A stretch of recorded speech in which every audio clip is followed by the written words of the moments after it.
Assalamualaikum warahmatullahi wabarakatuh. Ya, baik lagi sama gue Anil di sini. Waalaikumsalam. Nah, di sini kita udah part berapa? Kita udah part ketiga. Kita udah part 3 di sini di ngobrol bareng tentang COVID-19 di part 3. Nah, di sini beda banget dah pokoknya. Kalau dulu mah di part 1 sama part 2 kita cuman paling suara-suara doang. Nah, ini ada tambahan lagi. Karena ini keren banget. Pokoknya gue bisa ditemani oleh beberapa orang di sini. Salah satunya ada Fandi. Ya, coba Fandi Hai, mana Fandi? gue. Ya, ini Halo. dia kelompok KKM gue. Dia yang bakal nemenin gue sebagai ya co-host lah ya. Gue Sebagai nggak usah orang kita awam pura-pura yang juga hostnya pengen aja. tahu gitu ya. Iya Fandi, pokoknya ini salah satu keren dia di KKM gue.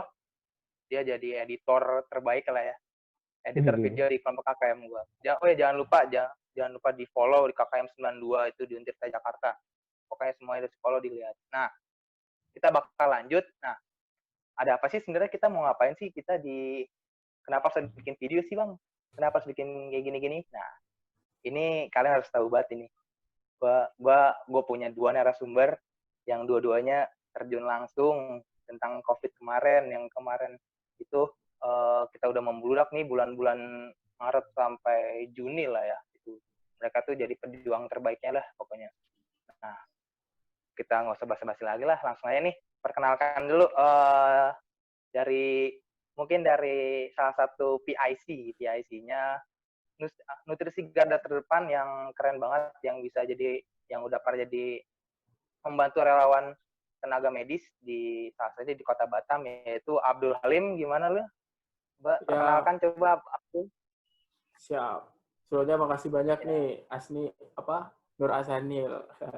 Ya, jadi teman-teman perkenalkan gue Abdul Halim sebagai PIC untuk Nutrisi Garda Terdepan cabang Kota Batam. Gimana? Cukup? Ada lagi mau nggak? IG atau apa? Terserah. Mending Kalau promosi itu di sekarang. belakang aja. Di belakang aja ya. Oke. Selanjutnya ada relawan juga di Wisma Atlet bagian call center nih. Ya keren banget nih kita oleh di Mi Fanda. Ya, Fanda lah ya. Coba Fanda perkenalkan. Halo semuanya, makasih juga untuk Anil dan tim ya, dan kru udah mau ngasih kesempatan juga buat gue di sini cerita tentang pengalaman gue nanti yang pernah gue jalanin di Wisma Atlet sebagai call center 119 di periode kerjanya 7 April sampai 7 Mei 2020 kemarin. Kan gue bilang apa keren banget ini 2 materi ini. Sebelumnya ya calon dokter, masyarakat biasa, sekarang tuh udah keren dah pokoknya. Coba gimana Fandi tanggapan lu? Gue ngerasa Ada tanggapan nggak? ini pasti banyak banget pengalaman yang bakal kita tahu nih ke depannya. Bentar lagi ya. Sih kayaknya. Iya. Iya. Gue sih nggak sabar deh. Gue udah nunggu dari lama sebenarnya kayak gitu. Ya udah. Mari kita langsung ke topik ya pertama aja. Ini sih udah sering banget gue bahas, cuman menarik sih. Kayaknya pandangan orang-orang tuh sedikit berbeda kadang-kadang. Paling yang kita topik pertama, gue pengen nanya nih buat Abdul sama Vanda. Ini, menurut kalian COVID itu apa sih? Seberapa ngeri sih kalian tentang COVID ini? Gitu. Coba silakan, mau dari siapa dulu? Siapa nih? Apa Vanda dulu kali ya, Vanda ya? Oke. Kalau dari perspektif gue sendiri, seberapa ngeri COVID ini sebenarnya ngeri, cuma ya gimana ya, waspada tuh penting. Apa ya? Tapi jangan terlalu terlalu kemakan sama media-media. Mungkin media terlalu ngebakar sih kalau menurut gue. Cuma kalau misalnya orang-orang di rumah sekarang nanya-nanya beneran ada atau enggak sih COVID, itu udah jelas ada virusnya. Cuma kan asal-usulnya kita memang asal-usul pastinya itu kan kita belum tahu, sampai sekarang belum ada penelitian yang keluar yang terbaru. Kayak itu tuh sumbernya dari mana tuh asalnya banget belum ada. Cuma kalau ditanya virusnya ada atau enggak, itu ada. Jadi ya harapan gue janganlah disepelein. Karena beneran memang ada. Jadi waspada penting. Tapi terlalu sampai kayak parno kayak gitu, janganlah. Oke, makasih Vanda. Kalau dari Abdul? Oke. Nah, jadi buat COVID ini gue meneruskan Fanda ya, ini benar banget kalau untuk informasi nih, bahwa dulu nih gue orang yang nggak percaya sama sesuatu yang kecil yang nggak kelihatan. Misalnya, kalau kata orang itu, makanan jatuh,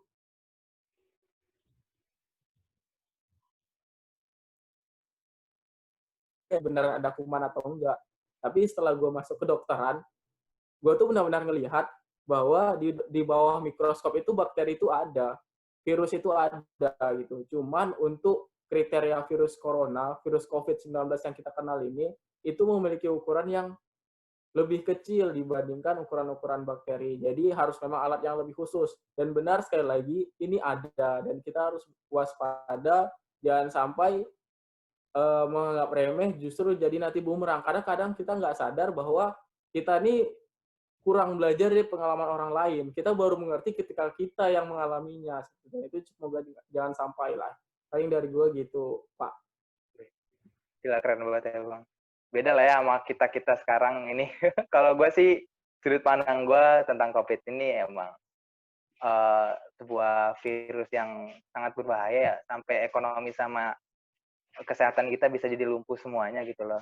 Nah, gue sih berharap kita bisa cepat kelar aja ya, biar bisa kalau gue sih karena gue masih ngampus, gue pengen ngampus lagi gitu loh, tenang. Kalau ada COVID ini gue nggak usah ngampus kemana-mana soalnya. Gimana di menurut Gundi?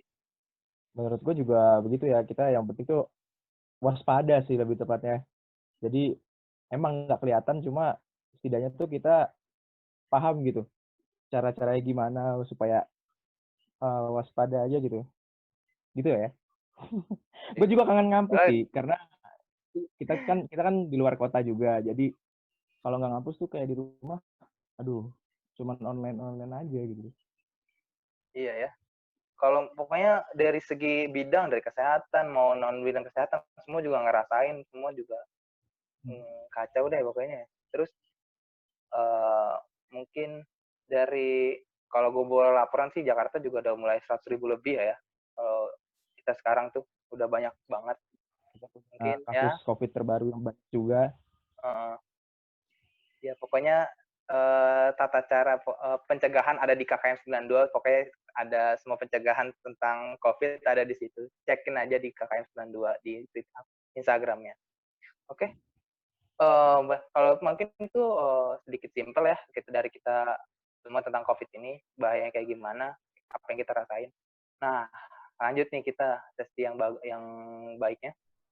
Nah, dari mulai ini, dulu kan sebuah Wisma Atlet itu pernah menjadi salah satu rujukan banget ya di Jakarta buat kasus COVID pertama. Nah kebetulan banget ini tadi yang ada teman gue nih, si Fanda ini pernah jadi call center-nya.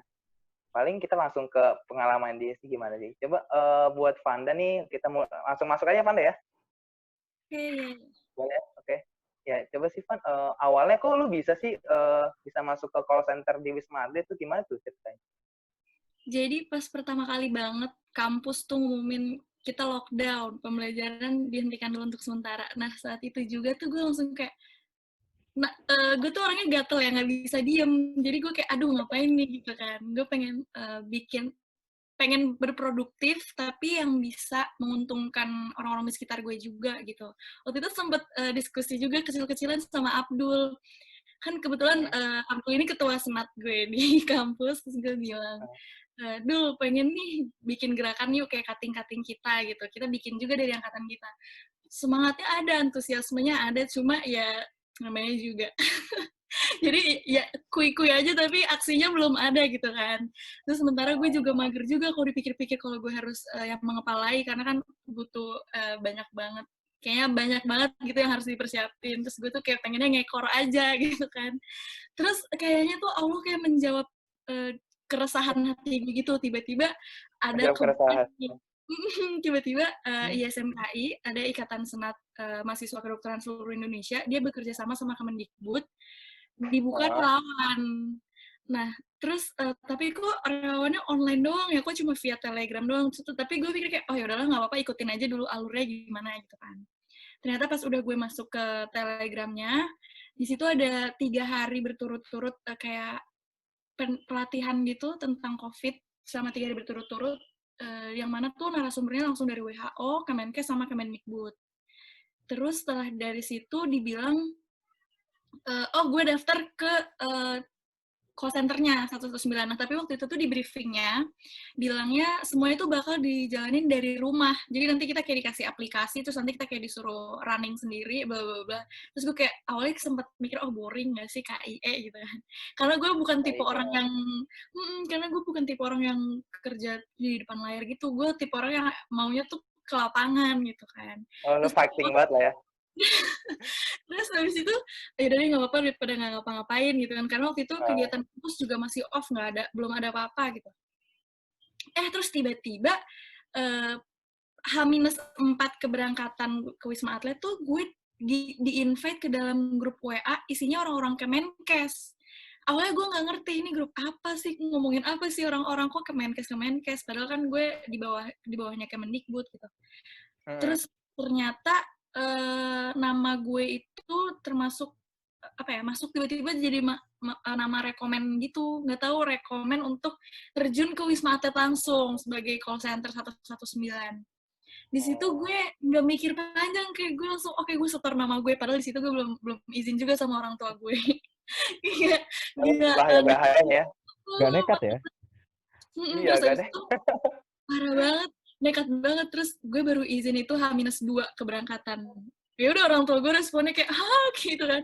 Kayak mana ada sih orang tua yang ngizinin anaknya ke sarangnya COVID istilahnya gitu kan. Iya. Ke Mayoran, yang mana waktu itu kan zona merah banget. Terus tapi gue kayak mencoba untuk meyakini kedua orang tua gue, ayo dong, ini kesempatan, kayak nggak bisa dibeli dimanapun, kayak nggak bisa didapetin kan, terus modal juga mungkin toko as nanti kan gak ada yang tahu gitu kan. Terus akhirnya dengan berat hati mereka melepaskan gue ke Wisma Atlet.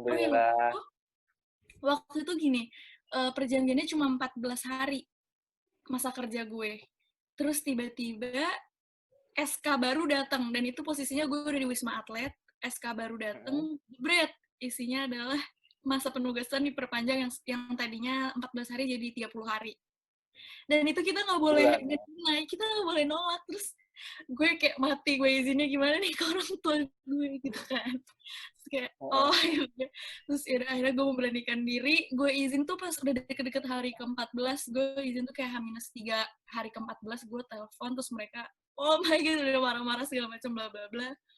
Oh ya, di sana itu gue jam kerjanya, jadi di 119 itu pada jam kerjanya itu dibagi jadi 3 shift. Shift pertama itu shift pagi, itu jam 8 pagi sampai jam 5 sore. Lalu shift sorenya itu jam 5 sore sampai jam 12 malam. Terus shift malamnya jam 12 malam sampai jam 8 pagi. Itu non-stop. Jadi kita benar-benar rolling. Jadi kita dibagi jadi 4 tim. Satu tim itu isinya 5 orang. Kita rolling. Jadi hari ini dapat shift pagi, terus nanti kita tidur, malamnya shift malam, tuh kayak gitu terus di rolling terus. Jadi benar-benar waktu istirahat kita tuh berarti cuma 8 jam dari 24 jam. Dan 8 jam itu juga kan kita perlu refreshing. Di sana tuh pressure-nya benar-benar ada. Karena gini, semula tempat tidur gue itu satu tower dengan tempat kerja gue, tempat kerja 119. Terus tiba-tiba kita harus dipindahin tower karena ternyata di tower gue banyak banget yang udah terpapar gitu istilahnya.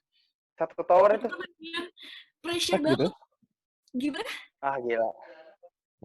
Udah kayak suspek gitu atau masih gimana, dalam pantauan atau gimana?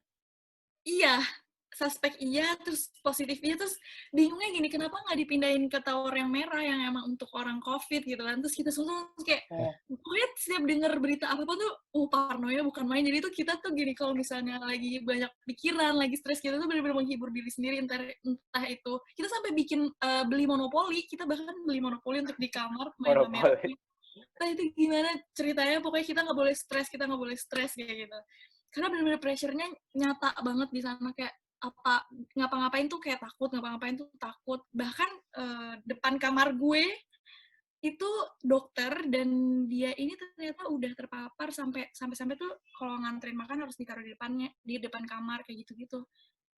Dan gitu kayak, astaga ini tuh bener-bener nyata, men, gitu. Jadi orang-orang yang di luar sana yang masih meragukan, oh my God, itu gue nggak ngerti lagi kenapa masih menanyakan virus ini, gitu kan.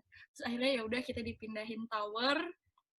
Oh ya, terus kita wajib rapid test per 14 hari. Jadi totalnya gue sama di Wisma Atlet itu 3 kali rapid test, terus nyampe rumah gue harus karantina mandiri 14 hari. Setelah sampai rumah 14 hari, gue harus rapid test lagi ke puskesmas gitu. Untuk memantau gue ini bener-bener aman atau enggak gitu. Tapi Terus, alhamdulillah aman lah ya. alhamdulillah sampai saat ini. Alhamdulillah. Terus Gimana lagi? lucu sih karena di 119 ini, karena awalnya gue pikir kayak ya udah kita respon tentang orang-orang nanya COVID bla bla bla. Tapi ternyata kan 119 ini kan seluruh Indonesia bisa akses. Dan ini parah banget nih. Begitu kita angkat telepon, tutup tuh ada lagi. Jadi kita bener-bener kalau mau ke toilet harus ada yang nge-backup kita, kayak kita harus izin, gue mau ke toilet ya, tolong backupin gue dulu gitu. Bahkan sholat aja tuh harus ganti-gantian, makan juga kayak gitu. Bener-bener non-stop. Bahkan gini, ada yang marah-marah, ada yang nangis-nangis, ada yang prank call, itu kita capeknya ya ampun bukan main. Marah-marahnya tuh kayak nyalain pemerintah, mereka blaming pemerintah kayak tentang misalnya subsidi yang dijanjiin pemerintah yang per bulan 200.000. Kan ada mungkin pendistribusiannya nggak merata. Itu mereka tuh marah-marah ke kita kayak gimana sih? Terus kita kayak ya kita cuma bisa nenain doang ya, sabar ibu, sabar bapak, kayak gitu-gitu. Iya, lo gak bersangkutan tapi kok lo yang kena imbasnya gitu ya. Iya, jadi kita benar-benar terus kita harus dituntut call center itu harus smiling voice kan, jadi kita harus tetap pembawaannya harus tenang, harus menghibur, kayak nggak boleh mereka stres kita ikutan marah, itu nggak boleh kan, harus tetap senyum kayak gitu-gitu. Terus habis itu ada juga orang-orang dari kedutaan nelpon gitu, terus orang-orang bule Bali, orang bule Jakarta tuh nelpon, jadi kita benar-benar harus bisa bahasa Inggris juga. Terus lucunya juga banyak orang yang ngeluhin tentang keluhan dia gitu, kayak misalnya, iya nih mbak, saya demam udah dari kemarin. Maksudnya berarti kan call center ini memang yang dibutuhkan ini background-nya harus anak-anak kesehatan paling enggak. Nah sebenarnya ini agak challenging untuk gue pribadi, karena kalau di dunia kedokteran itu ada yang namanya anamnesis. Nah anamnesis ini tuh kayak teknik wawancara untuk menggali sebuah keluhan dia gitu. Misalnya lo Nil, misalnya Anil batuk nih, terus gue harus ngegali batuknya tuh dari kapan, kalau misalnya dahaknya warna apa, terus selama batuk 3 hari itu udah minum obat atau belum, kayak gitu-gitu. Nah jadi kayak gue bersyukur banget sih, karena gue bisa melatih juga skill teknik wawancara gue itu, yang mungkin nanti bakal dipakai juga di koas, dan nanti setelah gue jadi dokter gitu kan. Terus lucunya, teman-teman gue ini semuanya anak ini, nurse, mereka semua perawat. Cuma gue doang yang background-nya tuh anak kedokteran gitu. Tapi gue belajar banyak banget loh, ternyata anak-anak perawat itu gila, menurut gue skills-nya lebih jago dibanding gue yang anak kedokteran, karena mereka udah nyemplung langsung kan ke rumah sakit, udah merawat lah, udah nanganin. Jadi gue belajar banyak dari mereka, kayak kita sharing juga, gue belajar dari mereka belajar dari gue, jadi kayak lucu aja gitu, saling melengkapi. Jadi apa yang gue bayangin tentang call center, gue kira kayak udah call center McD gitu ya. Cuma angkat tutup doang. Cuma jelasin gitu. Sumpah ini tuh nggak bener-bener gila, pertanyaan tuh bahkan netizen orang-orang Indonesia tuh nanya gini, kapan sih COVID ini selesai? Saya kan mau liburan, saya mau nikah, segala macam. Nggak jelas. Saya juga nggak tahu gitu kan. Terus pokoknya pertanyaannya tuh lucu-lucu gitu, ada yang nangis-nangis juga. Biasanya rata-rata tuh dari Gojek, ojol biasanya yang nangis-nangis. Itu tuh kita saking kita capeknya, kita tuh sampai kebawa emosi. Kadang kita ikutan nangis juga, kadang pengen ikut marah juga gitu loh, kayak capek banget kan, karena kita berapa jam tuh durasi kerjanya, harus nerima telepon, dan kita harus bikin rekapan data juga setelah itu. Jadi benar-benar nggak, pokoknya abis selesai shift tuh bukan yang hore selesai kita tidur tuh, enggak, benar-benar masih ada tugas lain gitu. Jadi waktu itu benar-benar ada waktu yang harus gue korbanin juga, itu jam tidur gue, karena tiba-tiba gini Nil, tiba-tiba di tengah-tengah gue lagi tugas di Wisma Atlet, kampus tuh ngumumin oke, kita mulai ya pembelajaran jarak jauh, koas. Itu H-1 kalau nggak salah ya dulu ya, waktu itu H-1 dan besokannya langsung koas. Itu gue langsung kayak shock gitu, kayak hah, kayak gue harus lagi lagi kerja gimana kan tiba-tiba gue. koas. Bener, karena 8 jam itu tuh gue nggak pure istirahat tidur. Berarti gue pernah, karena PJJ itu Nil, gue nggak agak lumayan hektik, agak heran untuk bagi jadwal gue, sampai-sampai gue nggak tidur. Karena ada ujian yang harus gue siapin, ada laporan juga, ada referat yang harus gue siapin, segala macam, itu gue nggak tidur. Di saat teman-teman gue lagi main monopoli, gue nugas, pokoknya bener-bener gila banget. Gue kayak, ini nerd banget gitu kan kesannya. Gila. Bahkan ini, gue ngangkat telepon, itu sambil ngerjain referat, sambil belajar. Sampai koor gue tuh bilang gini, bisa, oke gitu, bisa lu menerima telepon sambil belajar. Gila. Jadi beberapa ada yang harus gue korbanin ya. Salah satunya ya jam tidur gue, dan juga waktu itu kebetulan gue lagi megang suatu organisasi juga dan gue harus lepas tangan. Itu bener-bener sedih banget. Tapi kayak ya udah, memang harus ada yang gue korbanin gitu. Terus ya udah, pengalamannya berharga banget, gak bisa didapetin dimanapun sih asli. Terus waktu itu yang sempet bikin gue sedih adalah bulan puasa, karena bayangan gue bulan puasa gue kan bareng keluarga gitu kan. Waktu itu gue harus puasa, hari pertama puasa gue nggak sama keluarga, malah di Wisma Atlet gitu kan. Bayangan gue tuh kayak aduh stres gitu kan. Wisma Atlet, puasa, kerja, segala macam, ngadepin pressure juga yang positif. Inilah positif, karena tiap hari tuh kita dapet gosip kayak tower ini udah positif ini, terus kita kayak kayak gitu. Terus kita benar-benar tuh sehari mandi ada kali 3 kali karena saking takutnya mandi terus gitu kan. Terus gagang pintu kita semprot pakai Mr. Muscle gitu. Insecure banget anjir, sumpah. Sumpah, kayak kita Gila. kayak apa ya, kayak clean freak gitu loh, kayak takut kotor jadinya. Karena ngeri banget, sengeri itu. Terus abis itu ternyata lucunya pas hari puasa bulan puasa hari pertama tuh ternyata nggak semengerikan yang gue bayangkan.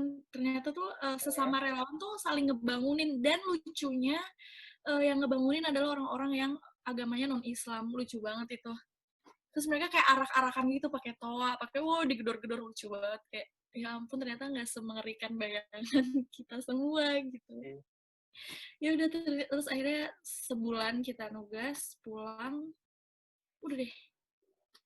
Waktu itu sempet visit, ada Pak Terawan juga visit ke kantor, kayak ngeliat-liat keadaan. Di sana juga ini nggak berhenti-berhenti, sumbangan tuh datang terus tiap hari. Kayak masih ada, ternyata masih banyak banget orang-orang baik. Terharu, sumpah terharu banget. Udah sih, paling itu aja. Gila, keren banget. Nih, gue sampai pusing denger, gila, keren banget ini. Kalau gue pusing gimana? Kompleks banget, iya. Nah, gitu. Gue sih jadi Vanda mah pusing loh, anjir. Gila, dia bisa. Maksudnya tuh, lu tuh di tower yang ada kan, yang ada COVID ya kan, bener-bener. Ini yang gue salut tuh ya sama orang. Terus juga itu berapa orang Mang Pan? Buat satu tim lu itu yang 119 itu berapa orang?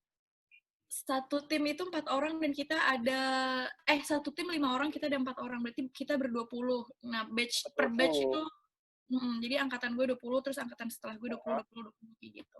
Waktu itu gue sampai bikin FAQ, karena kebetulan kan teman-teman gue perawat semua, jadi mereka basic untuk yang lain-lainan kurang, jadi gue sampai bikinin FAQ untuk mereka. Jadi kalau misalnya ada penelpon yang nanya, gimana sih cara penularan COVID, terus COVID tuh asalnya dari mana, terus ngimbangin kayak gimana sih cara biar kita tuh imun kita tuh tetap fit, kayak itu gue sampai bikin.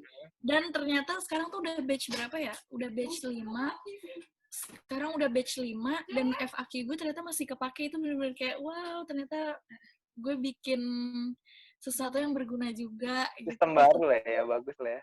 Jadi kayak turun-temurun gitu. Ya, iya, jadi ya maksudnya kalau gue sih dia masih ngebayangin kalau misalkan gue di sono, gue bingung anjir, ngapain gue anjir. Karena kan gue masih nggak kebayang sama orang yang kita ketemu orang yang pasien COVID itu loh.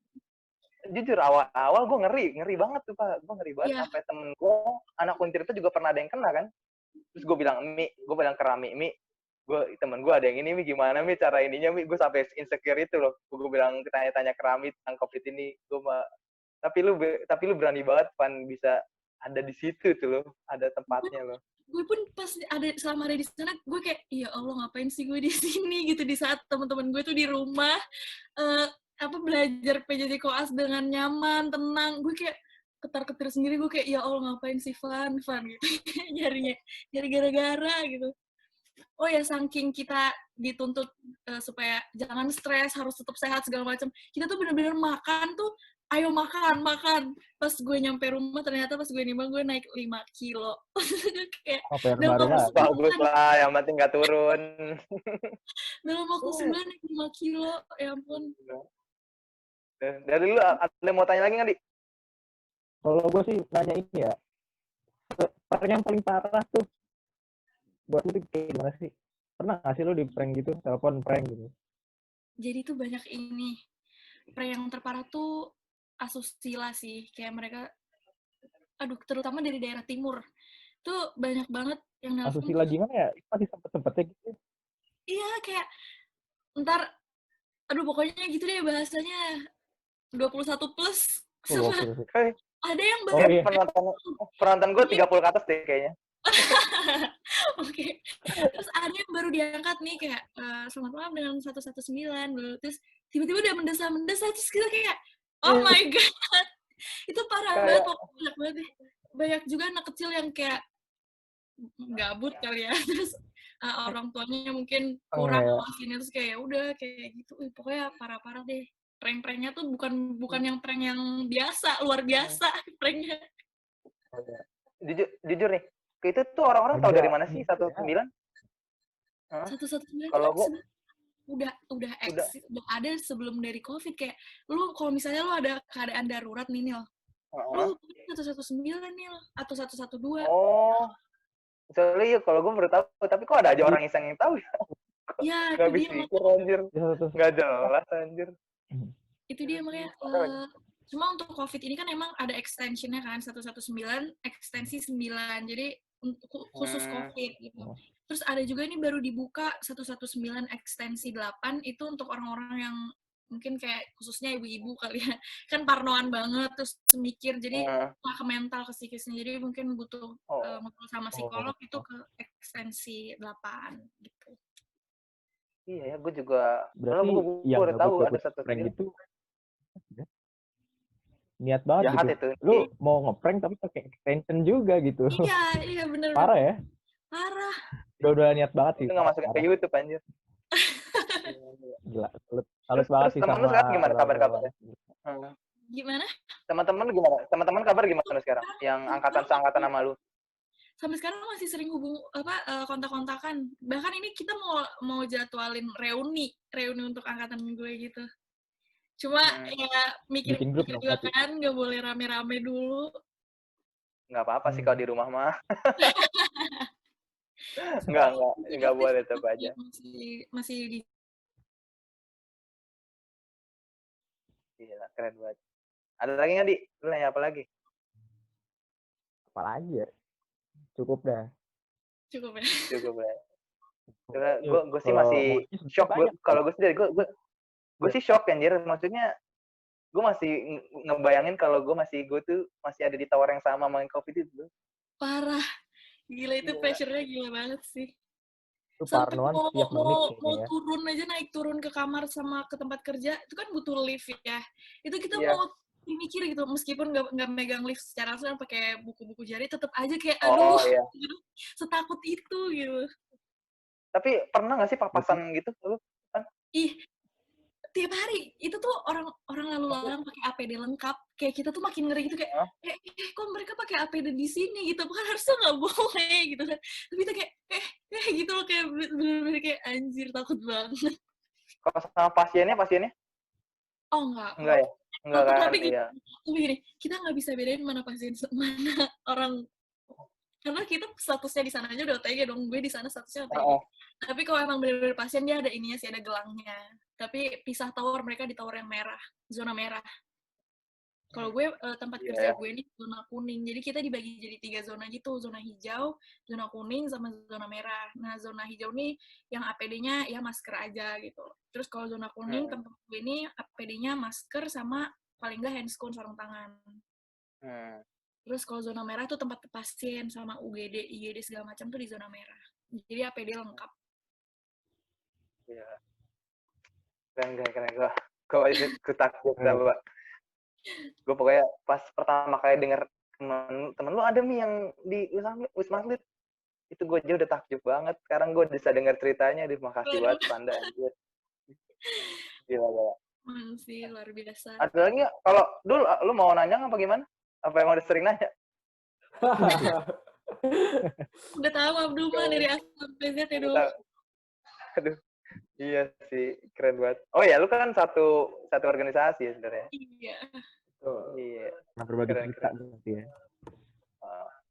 Paling lanjut sih, kalau gue sih, ya gue shock. Cuman gue pengen ada dari teman gue satu lagi nih, dari Abdul, gimana tuh buat yang, kalau gue sih baru tahu banget ya Dul ya, di nutrisi garda terdepan tuh gue baru tahu relawan kayak gitu. Paling gue dulu sering sempat dengar paling dari donasi biasa, donasi perhimpunan. Kalau di gue paling donasi per atas nama perusahaan. Cuman gue baru tahu nih ada nutrisi garda terdepan nih, kayaknya menarik juga kalau buat kita bahas nih. Gimana? Kalau gue boleh tahu nih, awalnya gimana sih kok bisa ada nutrisi garda terdepan? Oke. Jadi pertama nutrisi garda terdepan. Ini nih awalnya tuh diinisiasi sama kawan-kawan FKUI.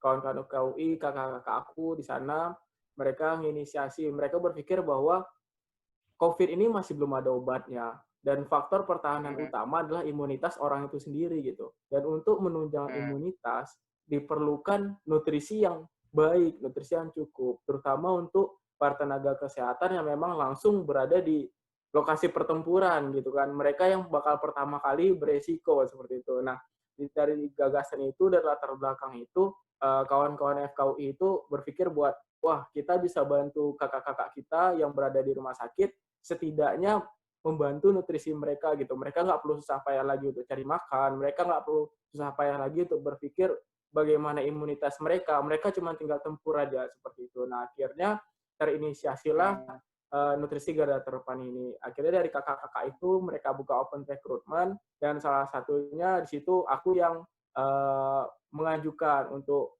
ikut serta juga gabung ke tim nutrisi garda terdepan ini. Dan dari situ aku tanya, Kak, nutrisi garda terdepan udah hadir di kota mana aja? Akhirnya mereka paparin, kita udah dari sini. Dan aku lihat, karena waktu itu aku koasnya lagi di rumah kan, jadi kebetulan aku waktu itu lagi di Batam juga, di daerah aku.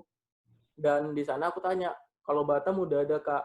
Belum ada katanya. Akhirnya ditawarin, ya udah gimana, mau nggak jadi PIC Kota Batam? Jadi aku yang bertanggung jawab untuk operasional, kegiatan dari awal sampai akhir untuk pelaksanaan di Kota Batam. Akhirnya aku urus administrasinya segala macam. Ya udah deh gitu awalnya. Jadi sama kalau kalian berdua tuh sama-sama mengajukan lah ya. Betul. Mengajukan diri buat diri. Kalau Vanda kan ngajuin diri ke Wisma Atletnya, kalau lu dari NGT-nya ya. Betul. Cuman kalau sih menurut gue ini jadi malaikatnya malaikat ya. Kayak support banget NGT ya kan. Kalau perawat ada malaikat, lu malaikatnya malaikat ngebantu. Jadi tuh kayak dia ngebantuin gitu ya. Dari mulai penggalangan dana sampai pencairan dana sampai gitu dulu deh kalau nggak salah. Ya betul. Jadi emang awalnya nutrisi garda terdepan itu mereka inisiasi 3 hari bro. 3 hari, dalam 3 hari itu mereka bisa dapatin 500 juta. Itu luar biasa emang. Gila.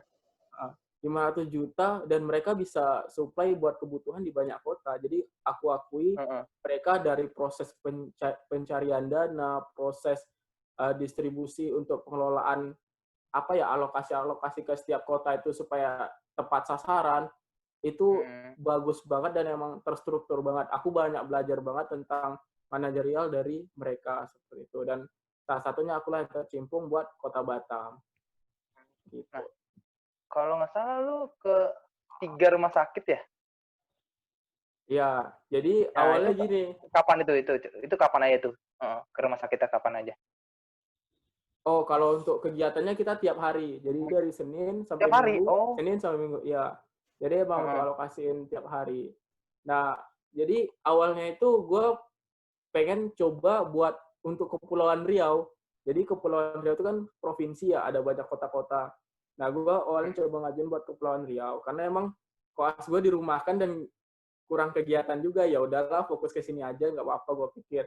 Tapi setelah gue pikir, gue nggak bisa gerak sendiri. Akhirnya gue nawarin kawan-kawan gue yang di Kepulauan Riau, nggak ada yang berani. Nggak ada berani. Pada takut ya?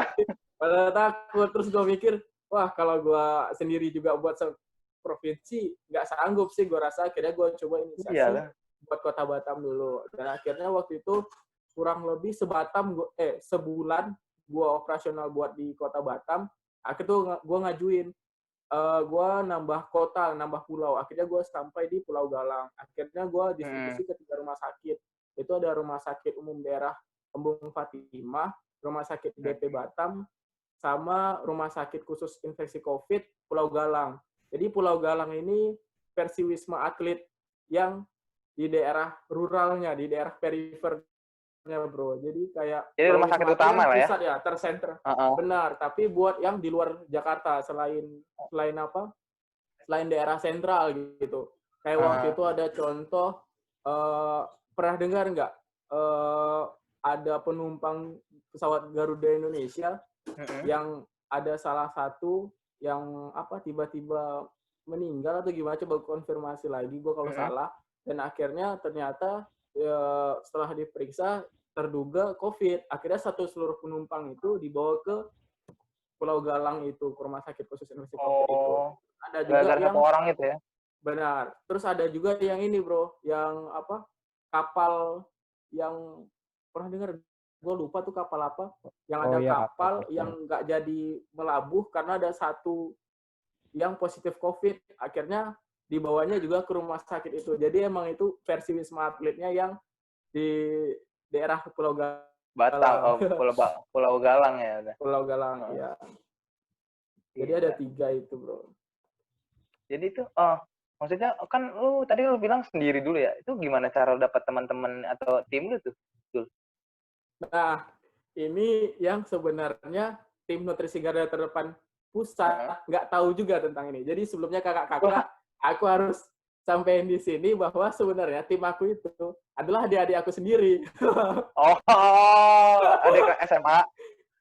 Ya, ada yang udah kuliah, ada SMA. Jadi aku buat adik-adik aku sendiri. Jadi kami dengan keterbatasan alat juga pertahanan diri ya, cuman modal masker, facial, ya seadanya, APD level 1, kami memberanikan diri buat muter-muterin rumah sakit tersebut gitu. Ya kalau mau diajak yang lain nggak ada yang mau, bro. Karena itu lagi tinggi-tingginya kan, orang lagi panik-paniknya. Itu berarti bulan apa? April atau Mei? Oh gitu. Gua mulai jalan itu bulan Februari Maret. Februari Maret? Iya. Februari itu awal banget ya. Kalau Februari kita, kalau gue sendiri sih kan gue di Cilegon waktu itu ya. Cilegon itu masih belum ada kabar sih ya. Belum ada kabar. Gue baru tahu itu Maret, bener Maret awal yang dia. Iya, kasus pertama kan Maret ya, kalau nggak salah.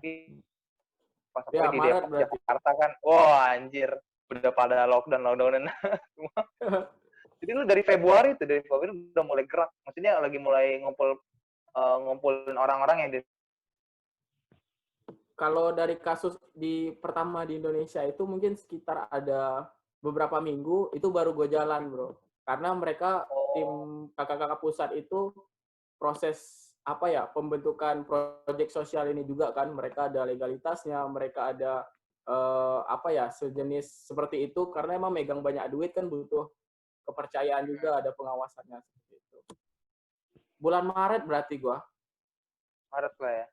Maret, April. Jadi itu kan berarti ini dananya maksudnya turun ke lu gitu ya. Langsung abis itu lu langsung beli segala macamnya buat para tenaga kesehatan gitu.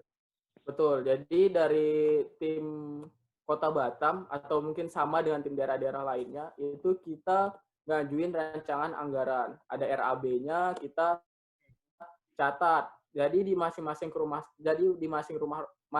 rumah sakit itu kita survei dulu sebelumnya. Mereka di sana tenaga medisnya ada berapa banyak, mereka butuhnya apa aja. Jadi emang kita survei dulu ke sana, kita list, terus kita buat rancangan anggarannya. Kita ajuin ke pusat, lalu dari pusat yang memenuhi berapa mereka menyanggupi buat bantu tim kota Batam seperti itu. Dan selain dari itu juga kita dari tim Kota Batam itu bisa atau berhak juga nyari dalangan dana sendiri, nyari sponsor-sponsor sendiri. Tapi memang tetap masuknya ke rekening pusat seperti itu. Nanti dialokasikan lagi ke tim masing-masing kota seperti itu. Jadi kalau nggak salah udah banyak banget ya. Di IG-nya juga aktif banget ya, tiap hari update lah ya. Itu nutrisi garda terdepan. Ya, tiap hari jadi update IG-nya. Harus update tiap hari, bro. Karena emang kita itu ketika misalnya tanggal berapa sekarang, tanggal 12 misalnya. Tanggal 12 kita distribusi ke rumah sakit, besok itu udah harus dipublikasikan. Jadi emang sebagai bentuk tanggung jawab tanggung jawab penggunaan dana masyarakat kan, dana umum yang berdonasi, kita laporinnya melalui kayak gitu. Kalau misalnya ada dana donasi dari instansi atau dari apa gitu, itu ada laporan khusus yang buat ke mereka. Misalnya dari mana gitu, ada laporan khusus. Tapi kalau misalnya dari umum, ya bisa dicek di Instagramnya buat publikasinya. Seperti itu. Tapi itu dilakuin sama tim pusat sih, bro. Oh, berarti kan lu ngajin RAB, habis itu dananya cair. Nah, habis itu lu apa yang lu lakuin? Apa langsung ke rumah sakit yang ngecek dulu atau emang gimana? Ya, jadi sebelum ngajuin RAB kita udah udah ngelis apa kebutuhan-kebutuhan di rumah sakit itu. Biasanya apa aja tuh? Biasanya itu makanan berat. Makanan berat itu 4 sehat 5 sempurna ya, ada susunya juga, terus buah. Ya. Terus biasanya kita juga kasih vitamin sama udah, biasanya itu sih, susu, vitamin, roti, sama makanan berat. Itu buat sekali makan ya atau gimana tuh? Atau emang satu hari itu langsung dikasih semua buat mereka terserah dibagi-bagi apa gimana tuh sistemnya? Iya, kita distribusiin itu sehari sekali. Jadi misalnya, jadi misalnya kami dari Kota Batam itu ada 3 rumah sakit yang bakal didistribusiin. Jadi pagi itu ngantar ke rumah sakit Galang dulu, terus sorenya baru ngantar buat RSBP Batam sama RSUD Embung.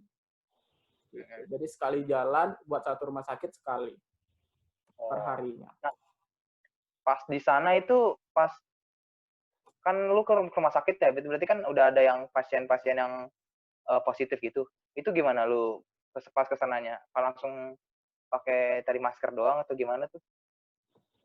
Ya. Apa lu pernah ada yang lihat pasien atau ngeliat APD? Kalau gue sih udah ngeliat orang ngeliat APD, gue udah pergi kali anjir. Jadi beda-beda sih, bro. Jadi untuk yang RSBP Batam itu kita drop di IGD karena emang kebetulan tempat pasien-pasien COVID ini di sebelah IGD-nya.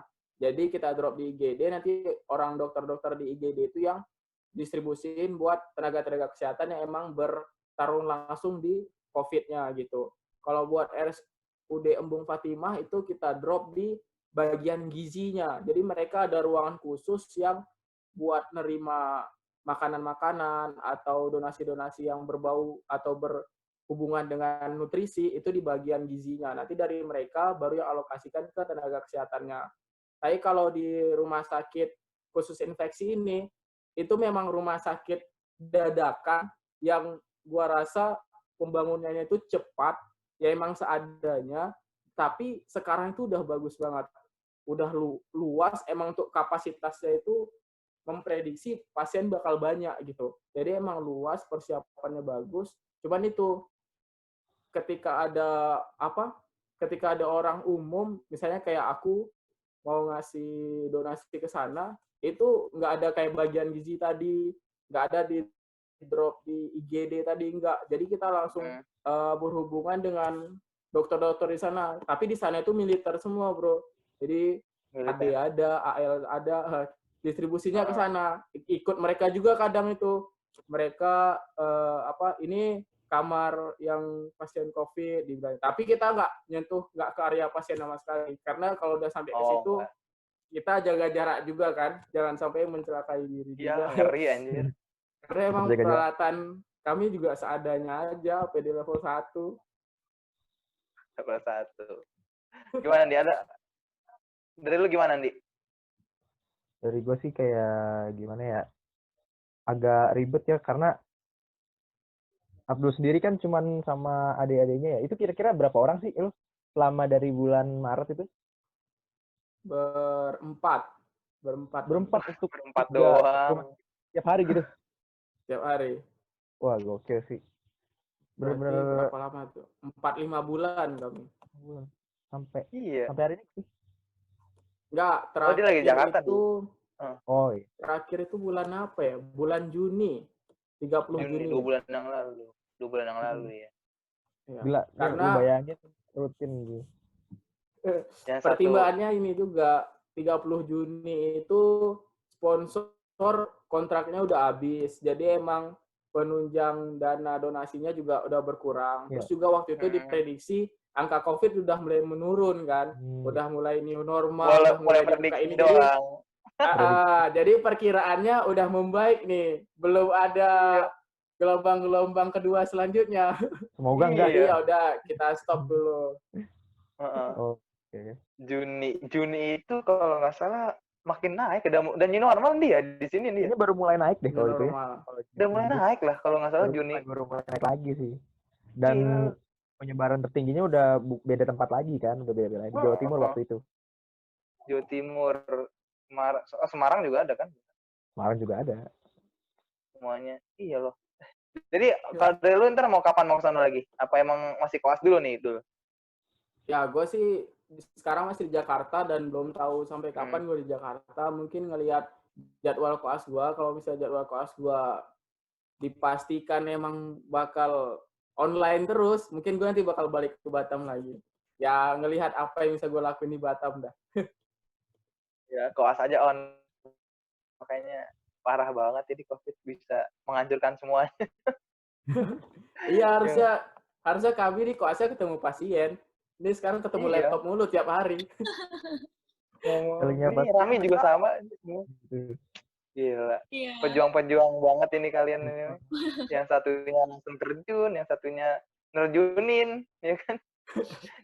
Keren banget tuh. Ya, gue sih benar-benar takjub banget sama buat Panda sama Abdul ya.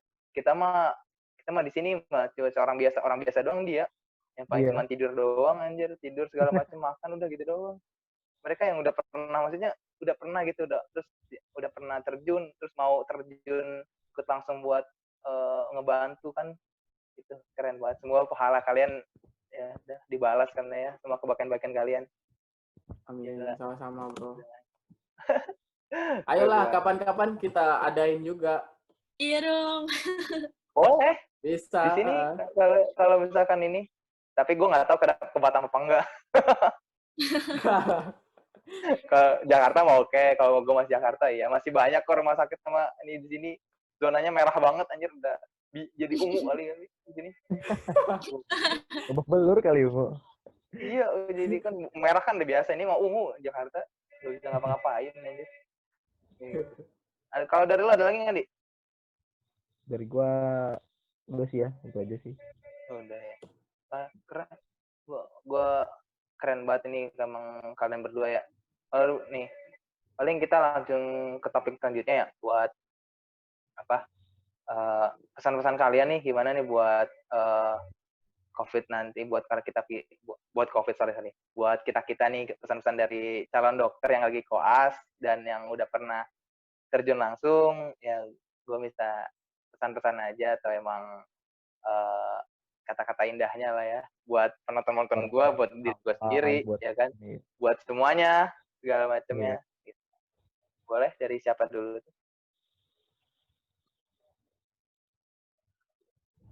Nggak ada yang mikrofon. Siapa dulu ini? Coba. Panda lagi kali, Panda lagi. Panda. Tadi Abdul harus ngomong mulu. Sama sih kayak di awal, jangan menyepelekan. waspada. Terus paling penting tuh kesadaran sendiri. Karena kesehatan itu kan punya kita pribadi ya, bukan punya pemerintah. Jadi jangan apa-apa tuh ngandelin pemerintah, jangan apa-apa kata pemerintah. Oke, cuma ya kan yang punya badan kita, yang punya kesehatan kita, nyawa juga kita gitu loh. Jadi gimana ya, tahulah mana yang terbaik buat diri kita sendiri. Kalau misalnya keluar, ya kesadarannya sendiri untuk selalu sedia masker atau bawa sabun atau paling enggak minimal hand sanitizer. Terus setelah pulang dari luar, karena kita kan di rumah nggak sendiri, tolong kesadarannya untuk keluarga kita gitu loh, paling enggak langsung bersih-bersih, langsung mandi, langsung apalah. Terus ya dijaga pola makannya, vitamin, air putih juga. Pokoknya jangan aneh-aneh deh, pokoknya paling penting kesadaran diri. Terus terakhir, don't question it. Jangan nanya lagi kalau ini tuh ada atau enggak sih. Ada atau enggak sih? Ada, virusnya ada. Cuma kan kita nggak tahu sumber asli akarnya tuh gimana, kita ya wallahu alam lah ya. Mau ada yang bilang itu kontroversi, mau ada yang bilang ini tuh konspirasi apa kek, ya udah. Tapi kan ada, kita fokus aja ke penyakitnya gitu. Udah situ aja. Coba dari Abdul. Ya, kalau dari gue sih, jadi gini kawan-kawan semua. Gue itu emang distribusi ke rumah sakit gitu kan, tapi gue nggak langsung terjun kayak Vanda di daerah yang sentralnya gitu. Gue cuman mobile-nya aja yang menuju ke sana. Tapi selama perjalanan gue nggak jarang papasan sama ambulan yang dalam ambulan itu APD level 3. Jadi di daerah waktu-waktu kayak sekarang ini besar banget kemungkinan gue ambulan itu lagi bawa pasien suspek COVID gitu. Jadi emang ini tuh benar kata Vanda, ini ada, kita harus waspada dan jangan panik. Karena kalau panik ini juga udah banyak kali yang ngomong seperti ini ya. Panik itu juga bisa menurunkan imunitas kita. Sedangkan balik lagi di masa sekarang ini obat COVID itu belum ada. Jadi benar-benar imunitas itu sebagai pertahanan tubuh kita masing-masing gitu. Satu-satunya sampai nanti mungkin ada wacana katanya vaksin udah mulai selesai ya, udah mulai siap nanti bisa dipakai kalau misalnya uji klinis ketiganya itu berhasil aplikatif seperti itu. Dan satu lagi kawan-kawan semua, percayalah dan percayakan kepada yang ahlinya. Jadi emang ketika masalah kesehatan percaya sama dokter, ketika masalah agama percayalah dengan yang ahli agama dan masing-masing bidang lain-lain. Jadi jangan percaya dengan katanya ini, konspirasi ini, segala macam dah gitu. Jadi percayalah pada ahlinya. Gitu sih kalau dari aku. Keren. Mantap semua.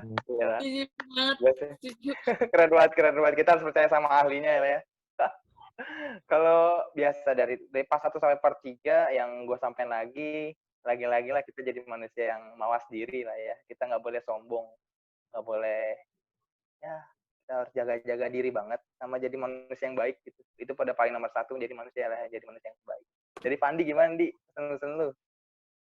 Pesan gue buat kita orang-orang awam, walaupun kita nggak ngerti banget, tapi kan kita bisa gitu ya searching, entah itu kita cari di Google, baca-baca artikel, atau enggak kita bisa cari-cari di YouTube gitu videonya kalau nggak mau baca. Jadi nggak, seakan-akan lu tuh kayak nggak pernah percaya, aduh itu kan nggak mungkin gitu. Apalagi kayak ada berpikiran juga yang bilang, ini kan penyakit orang kaya, mana mungkin gue kena gitu. Itu gue paling kesel banget tuh kalau ada yang ngomong kayak gitu. Tapi tetap ada yang kayak gitu. Cuma akhir-akhir ini makin kesini karena emang muncak lagi ya korban positif gitu. Jadi mulai emang masih ada rasa nggak percayanya, tapi tetap mereka kayak antisipasi gitu. Jadi tingkat kepercayaan masyarakat tuh udah mulai tinggi lah gitu. Ada perkembangan. Benar, gue setuju sih sama Bro Fandi. Kalau rakyat Indonesia itu sekarang kesadarannya buat menggunakan masker, kesadarannya buat cuci tangan itu udah tinggi. Tapi buat di lokasi-lokasi tempat umum.